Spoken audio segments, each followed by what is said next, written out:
Hi there, my name's Oisin Lunny and welcome to Audio Talks presented to you by HARMAN. And today we are exploring the power of musical score in film, stage, TV and interactive media like enormous, very famous games. So our incredible guest today has truly changed the sound of our world. Literally, she was the first woman to conduct at the Oscars. She's led the world's top orchestras at venues like the Royal Albert Hall and Sydney Opera House. And her music has reached millions through legendary video game franchises like World of Warcraft, Diablo 3 and Overwatch. She is also a radio presenter, producer, speaker and a very passionate mentor for the next generation of composers. Welcome to the podcast, Eímear Noone. Thanks, Oisin. Wow. I really don't feel like I just got out of bed late with a cold after hearing that. So thank you for that. You don't look like it either, Eímear. Thank you so much for joining us.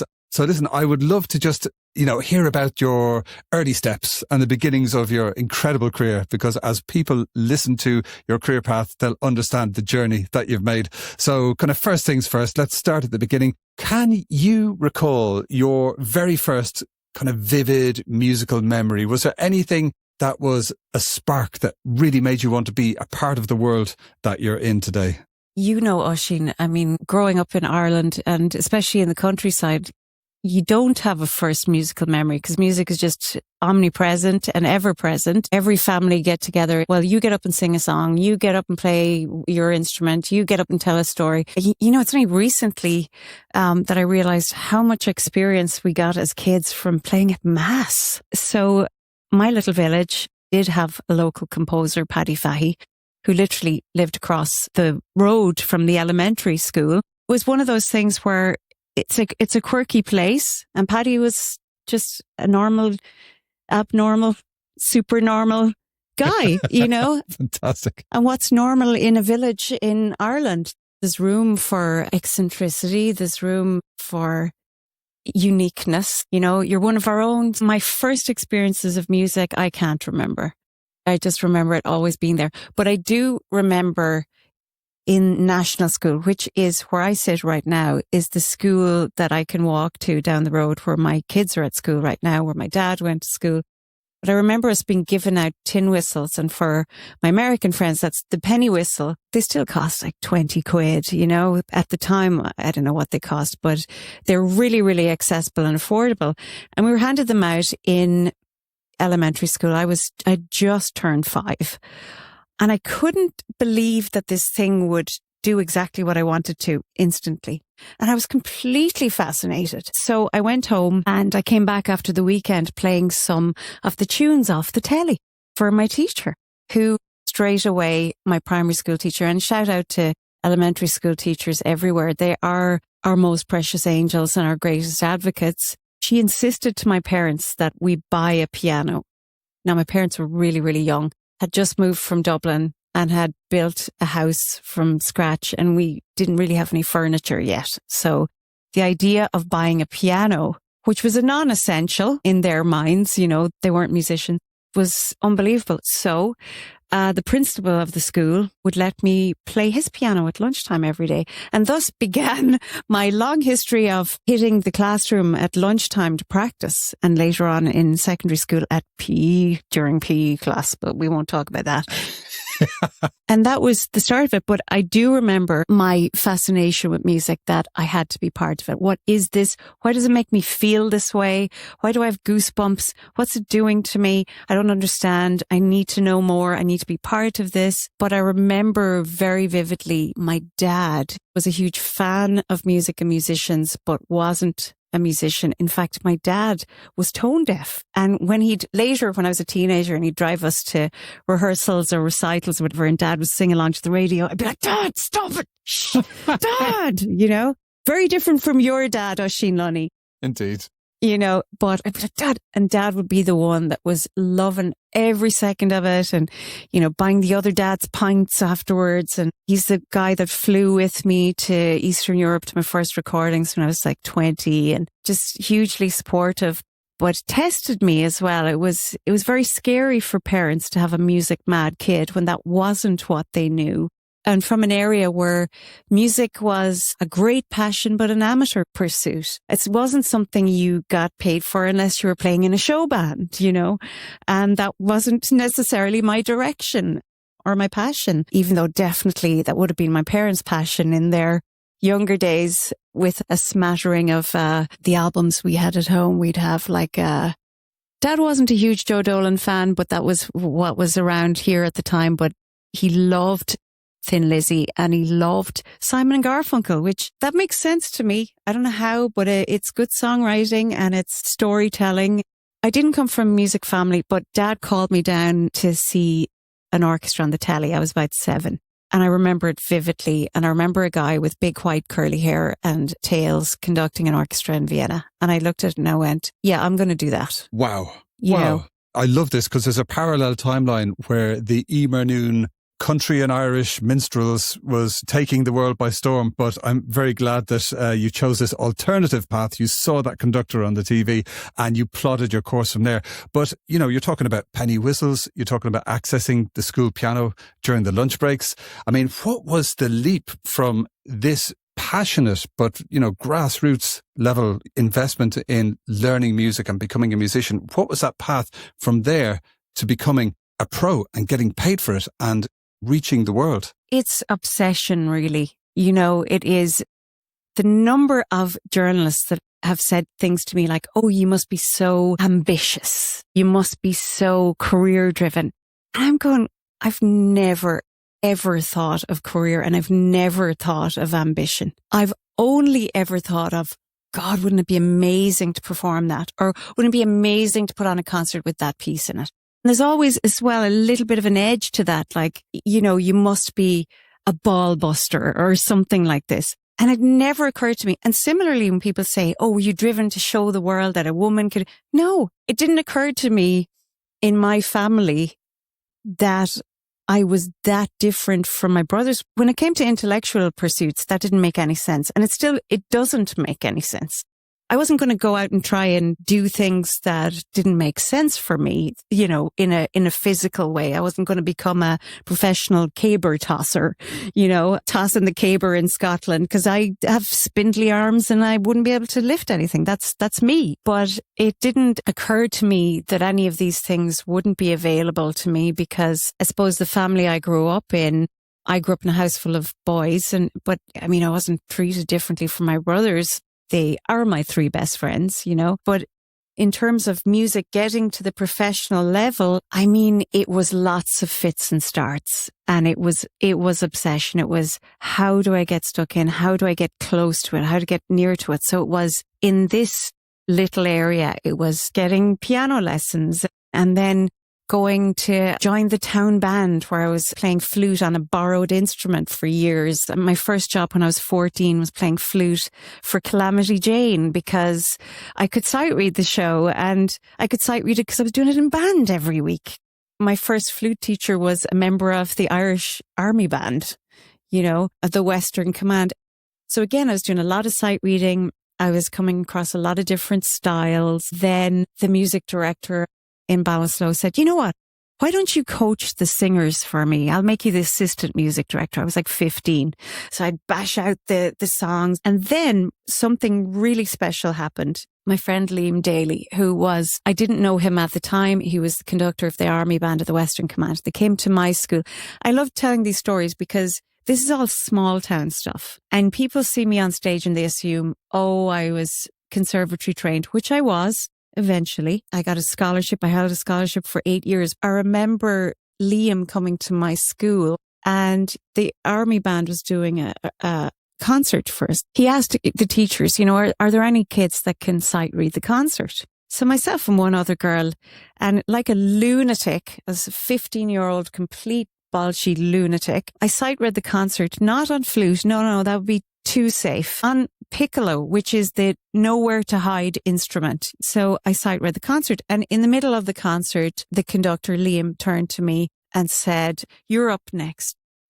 I turned to one of the members of the actual Army Band next to me, one of the flute players, and I said, what does he mean you're up next? He does this thing where he has one of the kids get up and conduct the band. Don't worry about it. Just flap around. We'll play. Don't worry about it. We'll play anyway. I was like, whoa. And it was the first time I've had this feeling. And I've had this feeling only a few times since, where I'm equally as excited and terrified. It's a signal that you're on the right road. So I get up and I make the band wait. I remember it so vividly. Made them wait while I'm sitting there going, I knew how an orchestra was laid out. I knew how a band was laid out because I'd played in both. And I conducted the band. And of course, the girls all went loony afterwards, and as you would. But afterwards, I was packed up my instrument and I was walking out the Town Hall Theatre in Ballinasloe, and a couple of the lads from the army band were there, and they said, hold on a second there, you now. Said, we've been chatting and, we all think you should be a conductor. And you could have written me a check for $1 million and it wouldn't have meant as much. And I couldn't believe it. I floated out. I was 15 years old and I floated out of the place. But what was important was when we were performing, instead of feeling really, really super nervous and everything, I felt like I was seeing everything in 4 dimensions and everything calmed down and everything was in the right spot. It just felt right. So that was what I remember most vividly from that experience. Everything you're talking about is, an illustration of the power of passion, of real love, of saying yes, of trying things, of, being kind of curious and unafraid to get things wrong and just really, being guided by the North Star of your love for music. But I want to, if I may, kind of come on to a slightly later part of your career, because, you were talking earlier about that buzz of kind of sharing these moments with, more and more people. But of course, you've reached millions of people through these massive game franchises and titles like World of Warcraft, Metal Gear Solid, and you were kind of in there quite early as well, which I suspect was guided by this insatiable passion to try new things and to bring music to a wide audience. Could you talk to us a bit about that transition from yourself as a professional musician, composer, conductor, and you kind of moved into the world of games, for which you're very well known today? So absolutely. One thing I do want to point out, though, before I move on, is when you're from a small area, it doesn't matter where you're from, there are wonderful adults that see a child with passion and endeavour to do something about it, who diminish it in a way that they know how big a deal it potentially could be, but they make it nice and small so it's not terrifying, like it's a space in the car.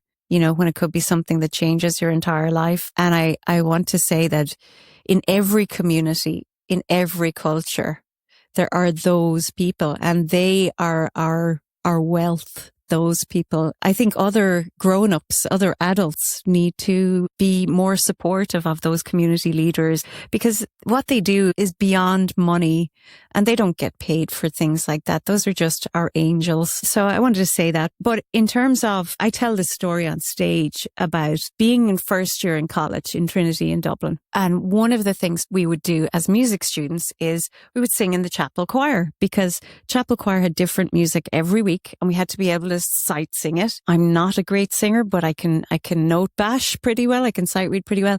So we would do that, which is why David Downs, who was in 4th year when I was in 1st year, David knew where to find us on a Thursday evening in the pub after chapel. David was always working, always through college. He worked with Phil Coulter all the time.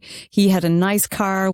None of us in college had a car in Trinity. Nobody. David had, because he was working with all the cool people and all the celebrities and everything. So David was in 4th year, found us all in the pub and said, what are you guys doing tomorrow or in a couple of days or something? Will you come in and we need to put down some choir tracks for this Japanese composer? So we were all like, yeah, what is it? So like 30 quid or 40 quid each or something.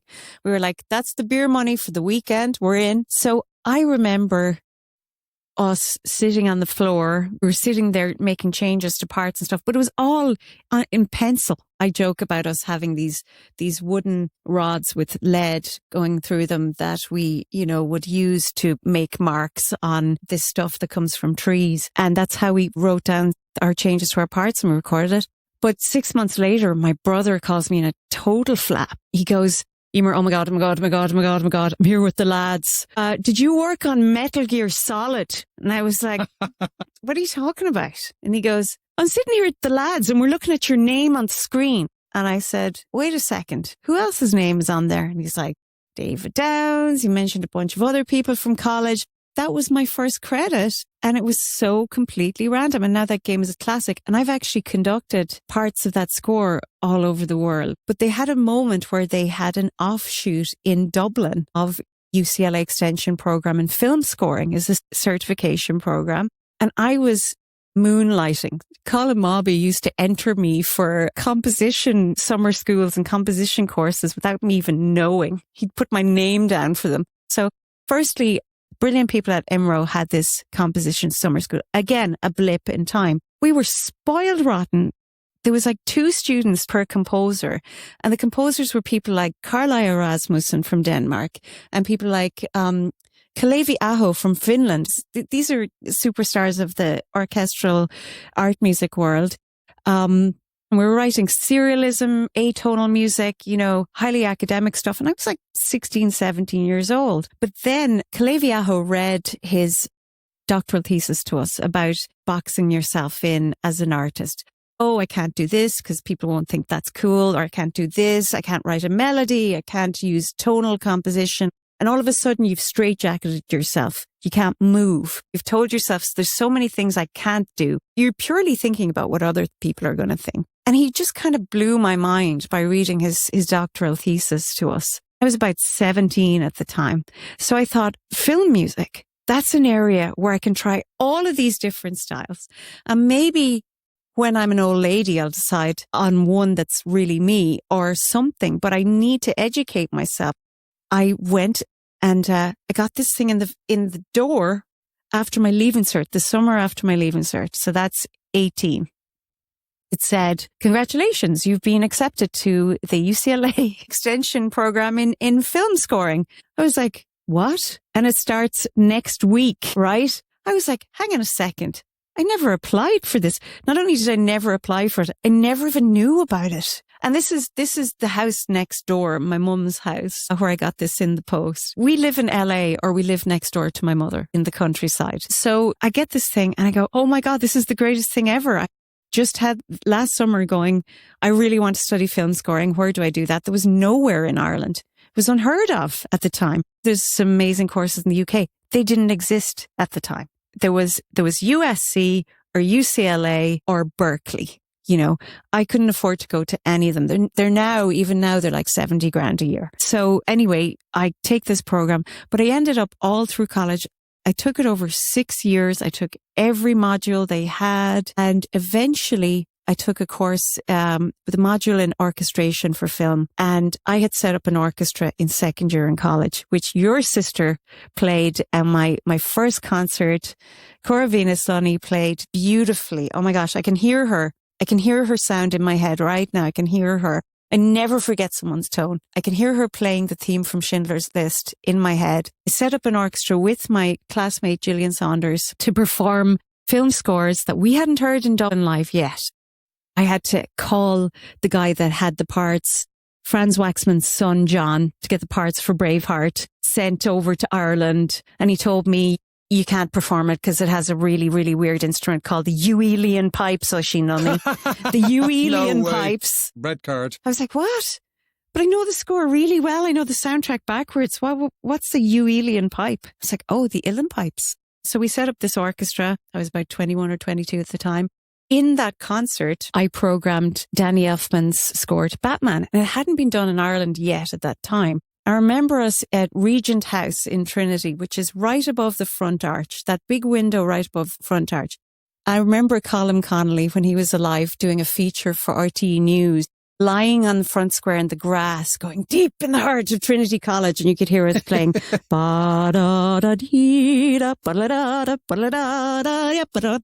Batman score in the background from Regent House because it echoed all over Front Square. And anyway, we were playing through some of Steve Bartek's orchestrations. It was working fine. We're putting it together. There was one particular part, and it was a waltz.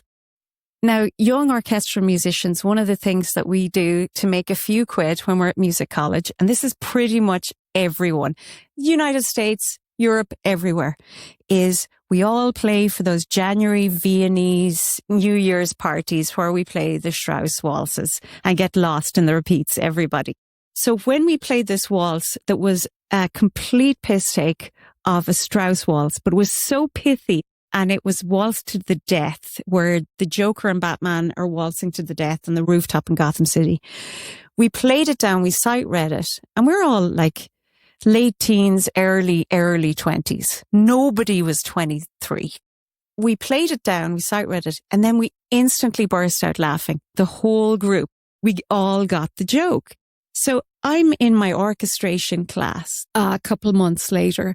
They've brought over this Hollywood orchestrator who's a big name, and he's Tori Amos's arranger, and he works with Danny, and he works with this one, and he works with that one. And he goes, oh, I worked on Batman and The Insider and Ali, and I worked on this. And I was like, oh, you worked on Batman? Which part? And he said, oh, this waltz thing. And I said, is it the one with the cello line? And I didn't sing the melody. I didn't sing the tune. The cello line that goes this. And I sang the counter melody. And he goes, how would you know that? And I said, well, we just performed it and this happened and blah, blah, blah, blah, blah. So I did this course for 8 weeks on orchestration for film, and I just loved it. I wanted to know, how do they make that sound? Not just the sound of an orchestra, but the cinematic orchestral sound, that big cinematic sound that we know as Hollywood. How do you do that? And here was the man with the keys to the kingdom, the information, the knowledge. And he actually hired me as his assistant on the strength of that course. And that's how I came over to Los Angeles. And then there was this video game. And this video game wanted the Conan the Barbarian sound. Now, when Scott, who was my boss, was a kid, his dad was the composer on Murder, She Wrote and a bunch of those TV shows. Like me, he was orchestrating and composing really, really young. And then when he was 24, he worked with a composer called Basil Polydorus as his orchestrator on a film called Conan the Barbarian. One of his students was now the composer on this new video game, and they wanted it to sound like Conan. So they hired him as the orchestrator, but they did not have the budget for his time and his energy. So he went, okay, here's where you learn how to do the job. And I was like, oh my God, real human beings are going to play this. Oh my God. I was freaking out. I was so thrilled. And actually, I hadn't moved to LA, so I was coming over and back. And I actually worked mostly on it in my apartment in Dublin on this video game. And I remember going to the sessions, which were recorded at Citrus College in Azusa, because they didn't yet have the budgets for later on. We would have been at Skywalker Ranch. So we were in Azusa, and the choir was the college choir. I mean, they were a very good college choir, but they were still students. But I remember looking at the cinematic, which is the short movie that sets up the story of the game. And I remember going, oh my God, this is different. This is unreal. This is something. And I knew it was special. And Jason Hayes, the composer of the game, and we're still good friends. Jason, it was his first time ever working with an orchestra. It was my first orchestration job, my first pro gig as an orchestrator or as a composer. And we were terrified, but we got it done. And I still perform those themes and some of that orchestration today. And it was World of Warcraft. Wow. It's still, when you hear those themes, it's the same themes that Jason wrote then, that we argued over whether that famous theme is a 7/4 or a 7/8, endlessly, the two of us. And that was it. I didn't work with Blizzard again till years later. I was giving a free masterclass in conducting for the Society of Composers and Lyricists in Hollywood. And the audio director was in the audience, and he said, don't you come back to us? But I was the assistant. So if your boss wasn't working with them, you weren't working with them. So I went back on my own steam after that. And the rest is history, kind of thing. Absolutely. Oh, thank you so much, Eímear. I mean, you're mapping out this course that's been guided by passion, this North Star, angels, as you described, these wonderful people who looked out for you, who put you forward for courses, etc. But, you've come a long way since those early days, and you've worked at the Sydney Symphony, the Philadelphia Orchestra, the Royal Philharmonic, the BBC Concert Orchestra. You made history in 2020 as the first woman to conduct at the Academy Awards, which is just enormous. And you've also brought these iconic video game scores to venues like the Royal Albert Hall with the Worlds of Fantasy video games in concert. Is there a particular moment where you just all of this kind of came back to you and you found yourself there in the venue with the score for whatever film or video game it was, and you've just thought, oh my God, this is one of the moments? Or does this happen to you on a kind of regular basis? That's a really good question because, it does and it doesn't, in that I'm constantly moving forward because music is a really cruel taskmaster because you can't know enough about it or everything about it. So to me, I am still a student and there's so much I don't know. So I'm constantly trying to get better and I'm constantly in that space. But I tell myself from the outside, like if I say it to myself and my ears hear it, I'll believe it, like, look at this. Oh my God, look at all these people. Isn't this amazing? But I don't really believe it, if I'm honest. It's not that what you call it, not inferiority or what is it?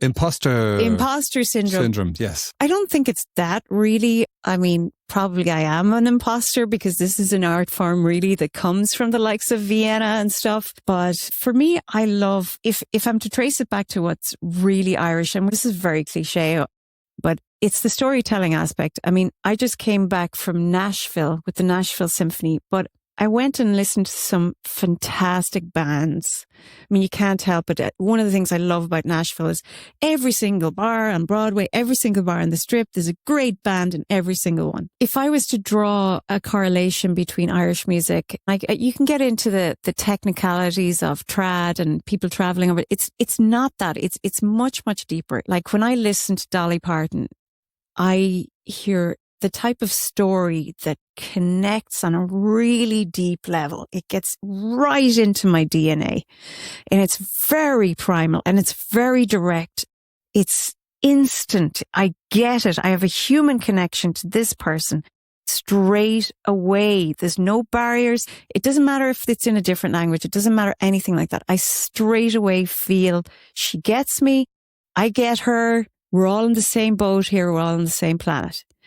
And I think that's what has always driven me. And that's why, like, I love coming from the countryside. Irish people love country and Western. Why? Because the songs have stories in them. One of my favorite, I mean, Jolene's one of my favorite songs of all time, but Coat of Many Colours makes me cry. I mean, that story, those are the stories. Story in music is what drives me. It doesn't have to have lyrics. It doesn't have to have libretto. It doesn't even have to have an actual story behind it. But if you can connect with somebody through a lived experience or through, even it doesn't have to be your lived experience. If you can get to the kernel of something, of a truth, and you can share it, that's my job. That's my raison d'etre.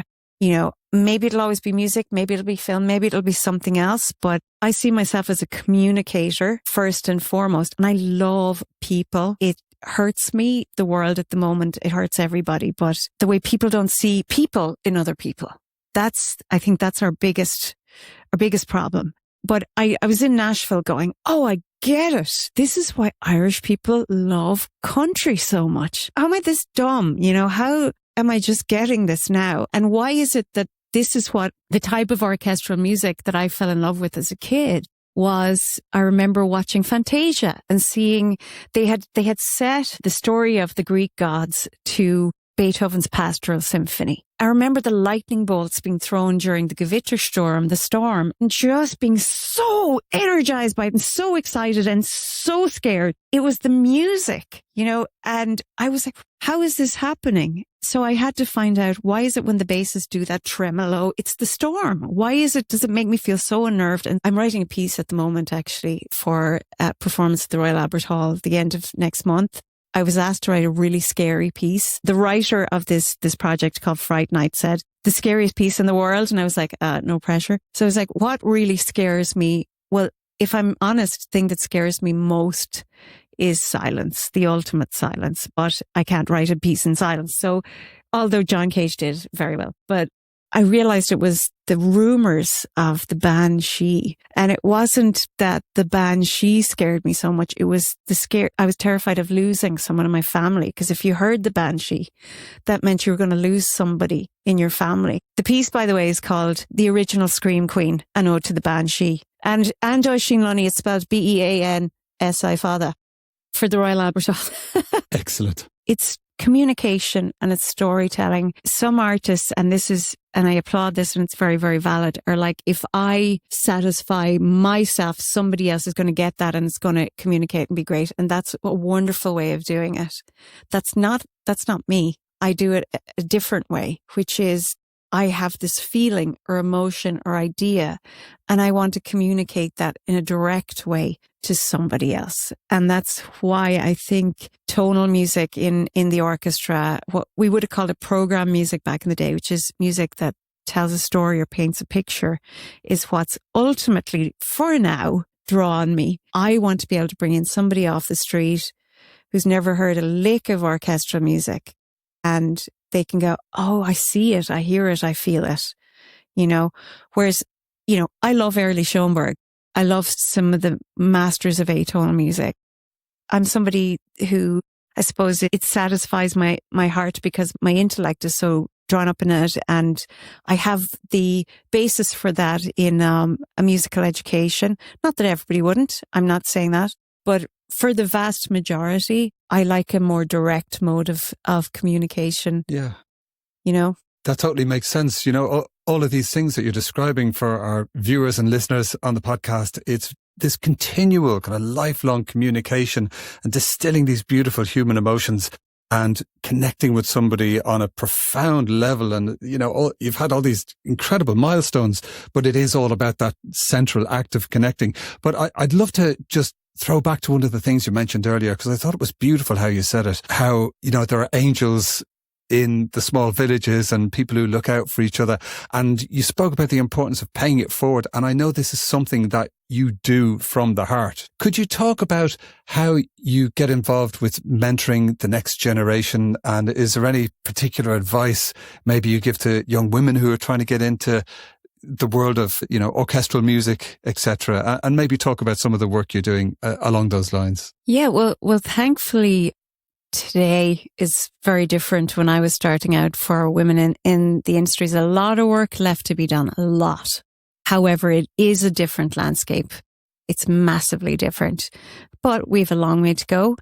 And I think that if you can, you must. I always say that if you can do something to change it, you must. I used to teach for Columbia College Chicago and UCLA Extension. I loved it. I don't have time to do that anymore. So I've chosen different ways to contribute. One is for organizations that invite me in to do things. I'll do something, maybe once every 18 months for the Society of Composers and Lyricists in Los Angeles, which organization I absolutely love, most generous of spirit people. And those are my colleagues, and I will contribute something from my toolbox to my colleagues. The other is organizations in Ireland like SkillNet, where I'll help out there. They're absolutely fantastic, the stuff they're doing to help people keep current and upskill. But in terms of composition, Me Too had to happen. That was really important, and I'm so glad it happened. But there's certain difficulties that come to our side of the industry because of that.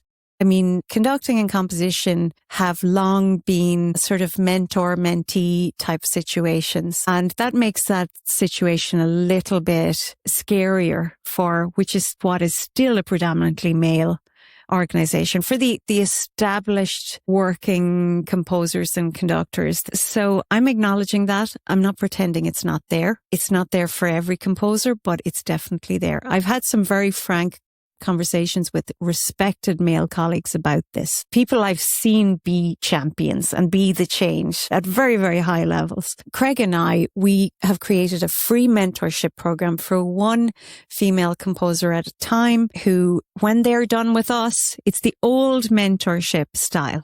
So it's like you're an apprentice until you're done with us, and then move on and try somebody else's style. Or we have one mentee, Zoe Bell Cosgrove, who we absolutely adore, who's just started about 3 weeks ago, started her master's at Columbia College Chicago, where both Craig and I used to teach the semester in LA. And then we went back as artists in residence for a while. A massively welcoming, amazing, holistic, nurturing program. Our friend Kubi Uner heads it up. Just amazing. Zoe Bell went to the Trinity program the same as I did. And, we're very careful. We need to see that same absolute, completely crazy passion and work ethic, because you need that if you're going to survive. If you're going to raise 3 kids on music, pay your bills and your mortgage. And also Zoe Bell is a wonderful artist, amazing work ethic, amazing human being. I mean, she just is one of these people like Emma, our assistant, that gives Gen Z an amazing name in her house. So we will be looking for our next mentee. We only take one because it's really competitive out there. AI is coming. We want to take one at a time to do everything we can. When we take someone on, we're not just going, okay, we're done with you now, bye. This is someone that's in our music family going forward that we keep supporting as long as they're going, because there's a lot of psychological aspects that you need to keep right and keep healthy. It's very, very competitive. You need to be resilient. You need to have your music family. You need to have your people. You need to have people you trust. I had a bit of a crazy launch into the industry that I'll go into someday, but let's just say that I'm very measured and thoughtful about how I want a young female artist to enter and sustain a career in our industries, because there's a couple that I participate in. And I am watchful of that, and I am cognizant of the difficulties. I don't pretend certain things aren't there, but I feel that the audience deserves great voices and diversity of voices. And those voices deserve to have a healthy life in music, you know? Yeah. So that's something that Craig and I, both of us, Craig did a lot of teaching as well. We consider our colleagues our wider musical family. It's like Ireland, you know, I just had a cousin from Australia show up on my doorstep the other day, and I was like, Liam, of course you're a Noone. Yeah. You know, just I've never met you before. Sure, what difference does that make? You know? Yeah. But you are now. Brilliant. I know you now, you know. Oh my God, that's amazing. Well, listen, thanks to yourself and Craig for everything you're doing there. You know, you really are the rising tide that's lifting the boats, and your perspective, I think, is invaluable. Your singular path guided by, you know, passion and love and excitement and curiosity and trust in the future. It's such a great example to all of our listeners. And we will, of course, be linking to your website in the show notes, Eímear, and make sure that anybody who wants to see what's coming up, you know, the Fright Night gig, the mentorship, you know, all of your incredible releases and back catalogue, all of that is linked really well from the website, and we'll put all the details in the show notes. But I have one final question for you now, Eímear, and it is a question that we ask to all of our VIP guests, everyone from A.R. Rahman to Carl Cox. Everyone's chosen a track. And this question is to add a track to our VIP title playlist. So it's such a hard question, but it's one that everyone gets asked. Oh my God. Oh my God.